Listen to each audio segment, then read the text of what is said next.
தீவிரமடைந்துள்ள Thailand Cambodia மோதலால் Thailand எல்லையிலிருந்து 60,000 பேர் வெளியேற்றப்பட்டுள்ளனர். எல்லை பிரச்சினை காரணமாக தாய்லாந்து கம்போடியா இடையே மோதல் தீவிரமடைந்துள்ளது. தாய்லாந்தின் வடகிழக்கு பகுதியில் அமைந்துள்ள சுரின் மாகாணத்தில் பதற்றம் காரணமாக பள்ளிகள் மற்றும் மருத்துவமனைகள் மூடப்பட்டுள்ளன. 60,000த்திற்கும் மேற்பட்ட மக்கள் வீடுகளை விட்டு வெளியேற்றப்பட்டு தற்காலிக முகாம்களில் தங்க வைக்கப்பட்டுள்ளனர்.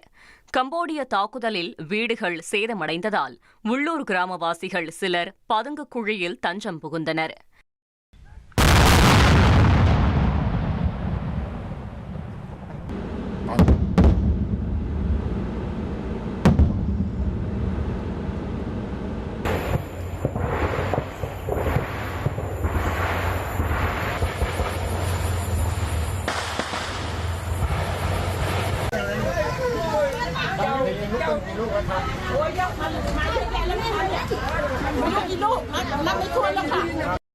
இதனிடையே கம்போடிய கட்டிடம் மீது நடத்தப்பட்ட தாக்குதல் குறித்த காட்சிகளை தாய்லாந்து கடற்படை வெளியிட்டுள்ளது.